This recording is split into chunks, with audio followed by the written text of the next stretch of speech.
Just a moment. So, Chief, we are back after our break.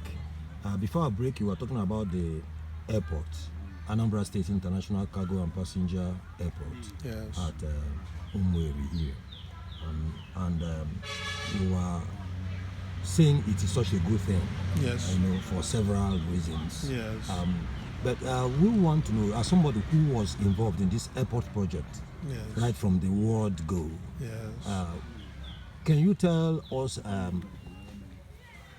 the volume of acreage? The volume, yes, the acreage, because there's some amount of restiveness among the people over the quantity of land that is being taken for this project. What do you have to say about that? Then I said the initial step was to government want to acquire the land for current petroleum resources, because the oil in Anambra West is good for aviation fuel. Okay, that's the basis of that. But after testing the soil by Fujro, they realized that the soil is good and it can carry international airports, cargo and passengers. So they expanded. So the vision expanded. And government has based every on reason the quality of the soil. So the issue now so is just a moment. So the reasoning was that it would be a waste of the soil to limit it to an S2. That's what it is. Yes. Okay. It has just to be. It's very good for it. Yes. And the government reserved it for it. I think these are some of the things that people need to understand. People did not know that. That test conducted open us up. That this place is good for cargo, anything aviation required is good for it. And I'm not the person who conducted the test. Okay. They were hired, they did it, they submitted the report, and government was happy with it. And so Obiano not actualizing it is something I'm happy. If Obiano did not actualize it, if Governor Obiano did not actualize it, I wonder who will do it for us. There was a publication from P2B, former governor. He said that the cost of doing it, we will not finish paying it in 1,000 years. And to be honest, I campaigned against Obiano's second term. And I use OBC information against Obiano. So for Obiano to have done it means we should give him hand. Although I will not claim it's because I say he will not do it. That was why he did it. And that was why Western countries pay opposition. But in Africa, we kill opposition. Because opposition makes you to do the right thing. They push you. Your supporters will not tell you the truth for fear of losing their job. So when he had us campaigning that he's not going to do it, he swore to do it and he did it. So I say, congratulations to Obiano for job well done. Thank you very much. Now, the restiveness I was talking about. The restiveness we are talking about. If our team that will argue on our behalf approaches government, there is percentage of revenue that is allocated to the indigent. There is percentage of work, I think at federal government level from level 01 to 7 is for the indigents. By the time we employ those 1 to 7, drivers, women that sweeps, this and that, you find out that we don't even have enough manpower. And when we move to level 8, where already told us it must be purely technical, those who are qualified must come. I do believe we have also produced qualified personnel that will occupy it. So if we get our location fully occupied by our people, we have no fear for economic problem. Our now problem, let me put the director of SAS, when he talked to us 2007 in his office in Abuja, he said, look, use your money to train your children who will occupy that position tomorrow. If we don't have people to occupy it today, these restive youths, let us train them so that they will occupy it tomorrow. It has come to stay. Kano Airport is there and it's still there. Lagos is there and it's still there. It's gradually being taken over by indigenous. I worked in Nigeria Mining Corporation. The first mining was done 1905. And by 1993, the indigenous took over the management and everything in the company. We should be patient and train more people to take over tomorrow and manage it very well. Currently, the restiveness can be handled through correct information, through mobilizing them to educate them in various fields of human endeavor. By the time we do that, the number will be grossly reduced. And by the time passenger plane starts coming in, cargo start dropping, we don't have enough manpower. You see people from outside coming to do work, and our people will be rejecting some work. So let them relax. It will not be too long. Relax and pray for long life, so that you, like I said, I'm glad I was alive to see the plane came in, see the plane went out. I was happy.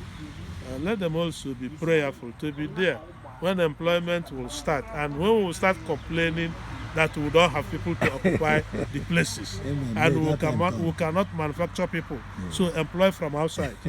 May that time come. Amen. It will come. And now, on my side, as an individual, I think I like your argument very much. But the interview is not about me. Like you have pointed out, it's about answering the questions in the hearts of our people so that they can relax. And part of the place they are having a challenge is the issue of the amount of land. And like we noted, the first acquisition was 720 hectares of land. You know, and then from that, now we are talking about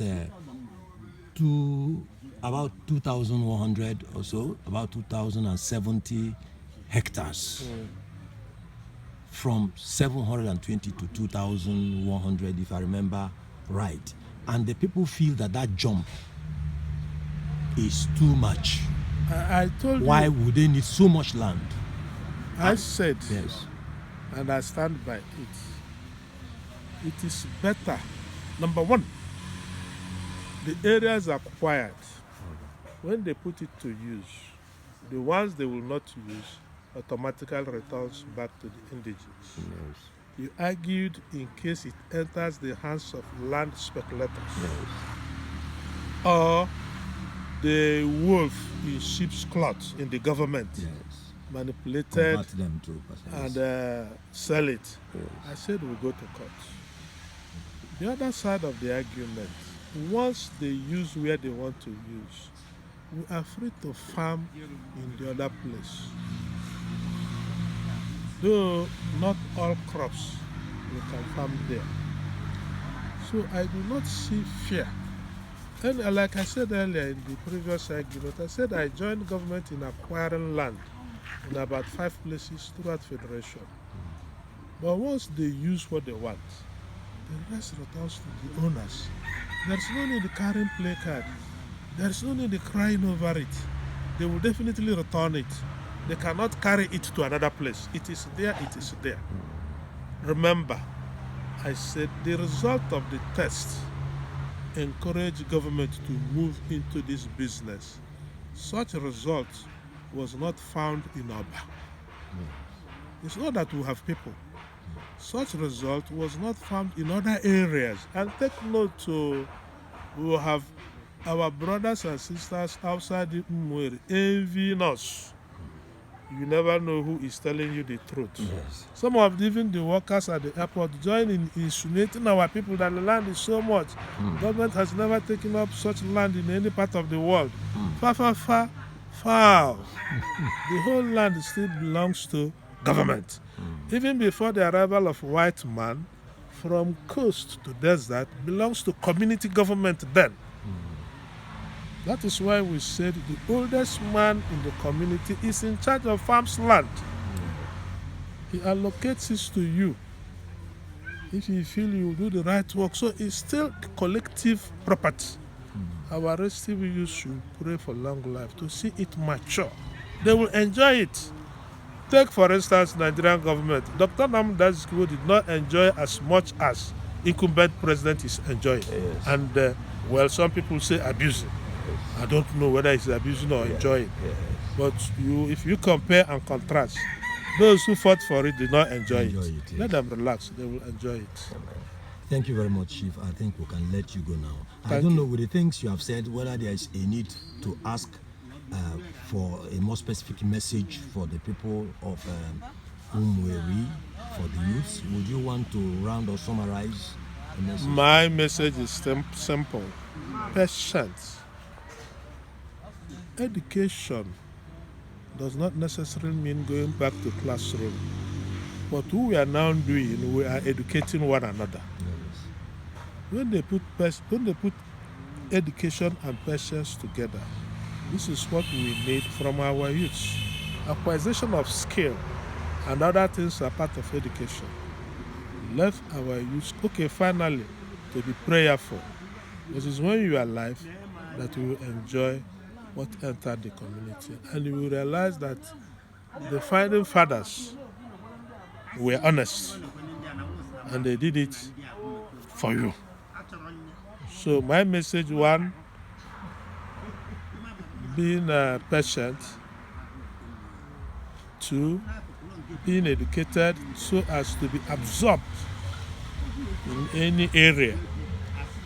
Finally, being prayerful, because it's only when you are alive that you will get the job and enjoy the job. So these are the three cardinal messages I have for now.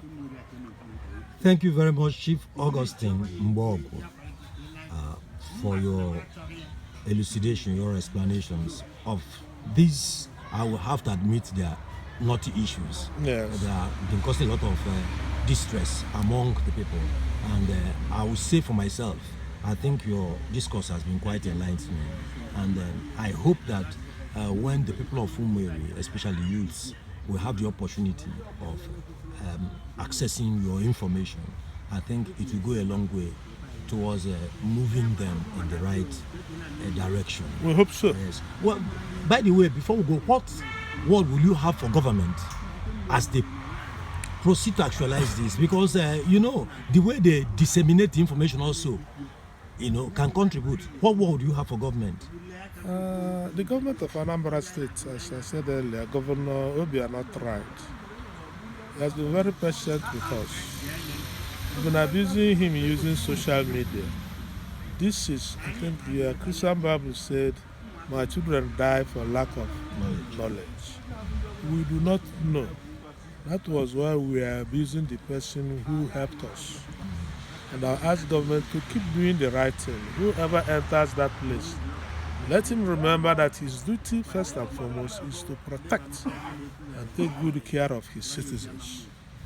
I hope you are not demonstrated that. So I say once more, congratulations to him for doing that for us, irrespective of our abuses. Don't be surprised that when you return to Aguilera, well over 90% is not happy with him for that job here. Don't just be surprised. If you do that work, you will see it. But he did it. Thank you. According to him, that in any part of the world, he enters plane, he reaches where, if no motor, he will trek. He will trek. That's his what house. He said. That's what he said. Thank you very much, Chief. Thank you. I will not stretch you beyond this. So we've been talking with Chief Augustine Mgbogu from the Center for Research in Igbo History and Culture. Please, you might like to subscribe to our channel so that you'll be able to see the rest of this interview and also videos on other programs, events and activities having to do with Igbo history and culture. Thank you for being with us. See you in the next video. Bye. Thank you.